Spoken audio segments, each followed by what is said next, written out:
මෙහෙම බඩ තද කරාම තද වේදනාවකුත් ඇති වෙනවා. අත බුරුල් කරනකොට වේදනාව වැඩි වෙන නිසා මේක ඇපෙන්ඩිසයිටිස් වෙන්නේ නැති. මොකද කරන්නේ? ඔයා තාම පළවෙනි අවුරුද්ද ඉගෙන ගන්න කෙනෙක් නේ. මේක සර්ජන් කෙනෙකුට තාම. හොඳයි. ඔයා කවුද? මම මේ ඇහුවේ රෝගියාත් එක්ක තියෙන නෑකම මොකක්ද? මේ මගේ මැනේජර්. මම? ඇත්තද? මෙයා මොන මැනේජර් කෙනෙක්ද? මට උපදෙස් දෙන්න ආවේ. මේ දවස්වල වෛද්‍ය වැඩසටහන නිතරම යනවනේ. ඒ හින්දා වෙන්නේ නැති. මම වගේ මැනේජර්ද? මමත් නෙදියක් නේ. මාරේ හඳුරන්නේ නැති කෙනෙක් එක්ක ආව කිව්වොත් ඒගොල්ලෝ මොනවයිද? අනිවාර්යෙන් හෙට උදේ වෙද්දී අපි දෙන්නගෙන මොනව ලියලා තියෙද දන්නේ.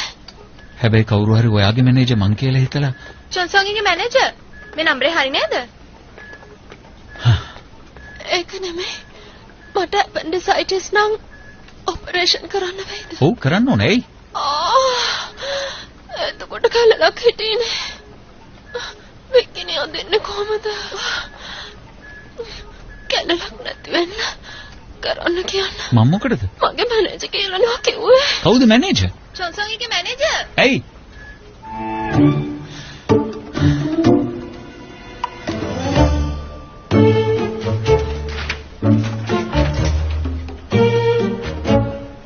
මේ දීලා තියෙන නම් එක හරිය නේද? ඔව්. තාමත් BP පාවිච්චි කරන මිනිස්සුද?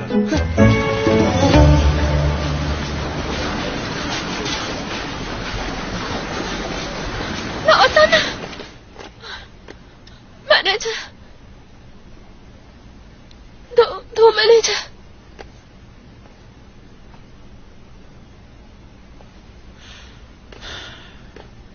ඇයි?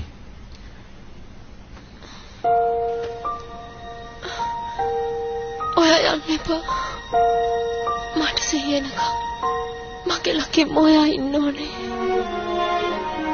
හරි අපි දැන් යමු. තේරුණානේ? දෝ මැනේජර්. කොහෙවත් යන්න කොහොමද ඉන්න?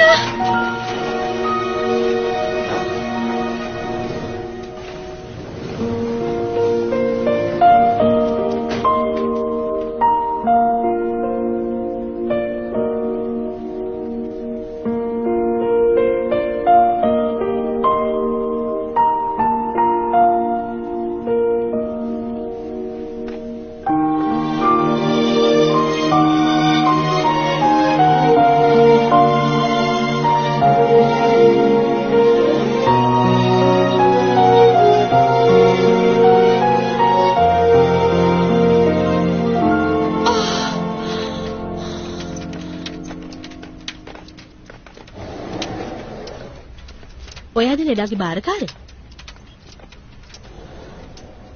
ඔව්. ඔපරේෂන් එක කරන වෙලාවේ මෙයාගේ බඩට ගෑස් එකක් පිරෙව්වා. ඒව ඉක්මනට අයින් කරන්න ඕනේ. එළියට ගිහලා බැලුවාම ඊතල වලින් පාරවත් පෙන්නලා ඇති. ගිහලා ටිකක් මෙයාව ඇවිද්දවන්න. එතකොට ගෑස් එක ඉක්මනින් අයින් වෙලා යයි. මට ඇවිදින්න බෑ. බෑ කියලා හරියන්නේ. ඔයා ඒක කරන්න ඕනේ. වෙන ක්‍රමයක් නැද්ද? මං ඒක කරන්න. හා.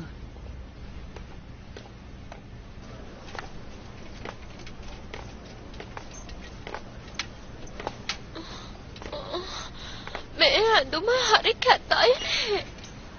මං හැම වෙලෙම තද ඇඳුම් අඳින්නේ. මගේ අඟට රතු පාට නම් ලස්සනයි. පොඩ්ඩක් අහලා බලන්නකෝ. ලෙඩෙක් කියන එක අමතක වුණාද? ඇවිදින්න.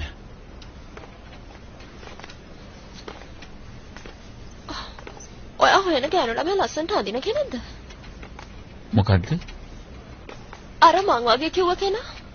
මාව දැකලා කලබල වුණ විදිහට නම් එයා අනිවාර්යයෙන්ම ලස්සනයි. මට පොඩි වැරදීමක් වුණේ. හොඳට බැලුවාම එහෙම නැහැ. ඇත්තටම ඔය දෙන වෙනස්. ඔය ආදරය කරපු කෙනාද? නැහැ.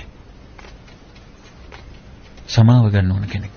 සමාව ගන්න ඉන්නේ ඉතින් එයා විතරක් නෙමෙයිනේ. අපි නොදැනුවත්ව කී දෙනෙකුට තව කොච්චර වැරදි සිද්ධ වෙලාද? මිනිස්සු වැරදි කළා අන්තිමට කියන්නේම තමයි.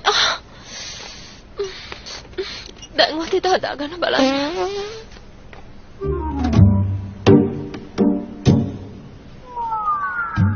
හරිනේ. ඒ මම නෙමෙයි. මේ ડોක්ටර් කිව්වට මම නෙමෙයි.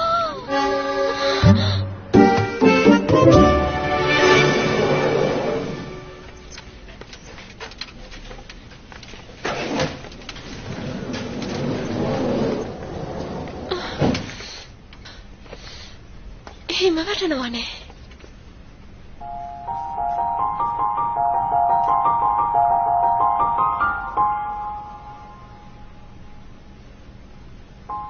මුල්ම දවසද?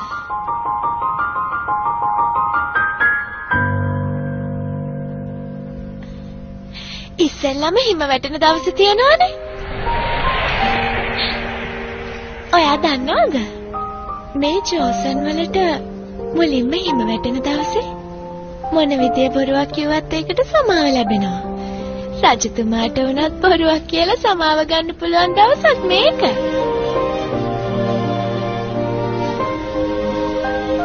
ඔබතුමාට මම මේ දෙයක් කියන්නම හිටියේ. ඇත්තටම මගේ ඔබතුමාට කැමැත්තක් තියෙනවා. මම ඉක්මනට තව ලොකු වෙලා ලස්සන තරුණියක් වුණාට පස්සේ ඔබතුමාව දැක ගන්න කැමතියි.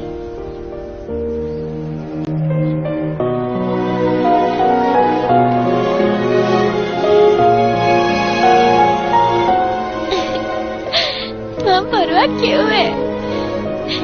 බය වුණාද? මම කලින්ම කිව්වනේ අද දවසේ මොන බොරුව කිව්වත් සමාව ලැබෙනවා කියලා. හිම වැටුණු නිසා.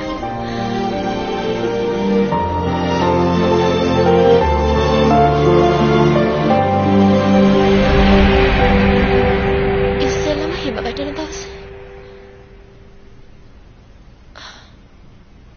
රස්නෙන් චිකන් ඩෙවල් තිබුණා නම් තාත්තා ඉස්සර අනිවාර්යයෙන්ම අරන් එනවා. මට දැන් මොනවා හරි කන්න ඕනේ. සී ෆුඩ් රයිස් එකක් හරි කමක් නැහැ. මේ බලන්න. ඔලිව් ඔයිල් දාලා හදපු දැල්ලෝ හපල කනකොට මොනතරම් රසද? ඉස්සෝරි කකුලෝ හරි කන්න තිබුණා නම් කොච්චර රසද? කැමති දෙයක් කන්න පුළුවන් සනීප වුණාට පස්සේ. කන්න කැමති දේවල් හිත හැටියට කාපු දවසක්වත් මතක නැහැ. අසනීපයක් ඇතිච්ච වෙලාවකවත් මට ඕන විදිහට කන්න නැත්තම් ඉතින් වැඩේ මොකද්ද? මමනේ දන්නේ. මට ඇවිල්ලා තියෙන බඩගින්න මොන වගේද කියලා. තවත් නකෝ හිටියත් මගේ සිහියක් නැති වෙයි. දැන් මගේ බරත් අඩු වෙලා. ඒ මදිවට මගේ උණ්ඩුක පුච්චත් අයින් කළා. ඒකේ බරත් අඩු වෙන්නේ නැතිනේ. කටත් පොඩ්ඩක් අඩු වුණා නම් තමයි හොඳ. ඒක නෙමෙයි. ඔයා